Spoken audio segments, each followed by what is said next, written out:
Kita semua tahu bahwa harta SDA sumber daya alam kita yang namanya nikel dikeduk habis-habisan untuk membuat Tiongkok jadi raja baterai dunia, yang mana harta kita bisa habis tanpa memberikan keuntungan ke bangsa dan negara. Apa buktinya kalau nikel yang dikeduk itu tidak memberikan keuntungan? Buktinya kita saat ini masih cari hutangan bernegaranya. Bisik-bisik di sana-sini di warung kopi sudah jadi pembicaraan umum, namun pejabat yang melindungi perampokan tambang nikel itu terlalu kuat. Jadi tetap saja pengadukan terjadi dan pengiriman dilakukan besar-besaran tanpa kita tahu isinya apa yang dikirim tadi. Mau litium, fero besinya, apapun yang nempel ikutan yang jauh lebih berharga dari nikel, kita tidak tahu. Para pejabatnya semua baru semua, bernegaranya mana ngerti sih beginian. Kita ilustrasikan. Kalau Anda pedagang, Anda mau beli barang pasti semurah-murahnya. Ingat ya, Tiongkok itu platform berpikirnya adalah pedagang. Jadi kalau beli sesuatu, selain minta harga murah, pasti minta bonus yang banyak. Dalam dunia tambang, pengedukan bahan baku ada di dalamnya masih all in. Semuanya masih ada. Mulai dari barang berharga, katakanlah nikel, ada juga impuritiesnya atau barang yang tidak pure atau barang yang tidak murni atau barang yang tidak diperlukan seperti tanah dan lain sebagainya masih tercampur. Lalu dibersihkan, macam-macam cara pembersihannya. Ada di leaching, diproses, tujuannya untuk membuang barang yang tidak dibutuhkan. Katakanlah 75% terbuang, tinggallah 25%. Kalau dibawa 100% ke Tiongkok, yang 75% tadi adalah taiknya tambang yang nggak diperlukan. Taiknya mah tinggal di Indonesia aja. Makanya sekali lagi, taiknya dibuang di Indonesia aja. Kalau tadi dari 1 ton produksi tambang nikel ada 2% kandungannya. Setelah diproses tinggal 25%, nikelnya tetap 2%, tapi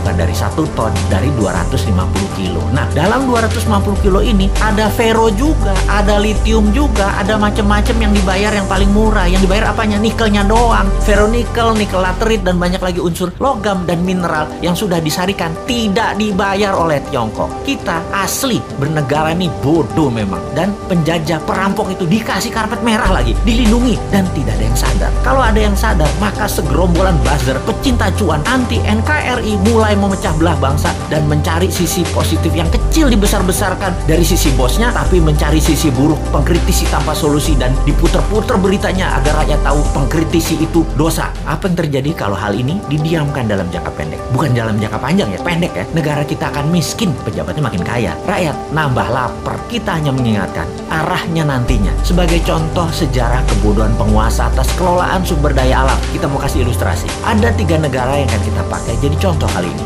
yaitu Nauru, Venezuela, Zimbabwe. Fosfat oil business, berliannya Zimbabwe. Nauru di tahun 1980-an, negara dengan 7.000 populasi adalah negara yang sangat kaya, bahkan negara terkaya di dunia. Nauru adalah salah satu negara di selatan Pasifik. Nauru menghasilkan fosfat, bahan baku untuk pupuk. Saking kayanya, semua warganya digratiskan untuk melakukan apapun, sampai keluar negeri dibayarin pemerintah, diongkosi. Dan ada joke di sana, dolar itu hanya toilet papers. Dan ini bukan kiasan, dipakai beneran untuk ngelap pantat beneran. Lalu hasil alamnya ternyata habis 20 tahun kemudian. Dan Nauru saat ini menjadi sangat miskin ya.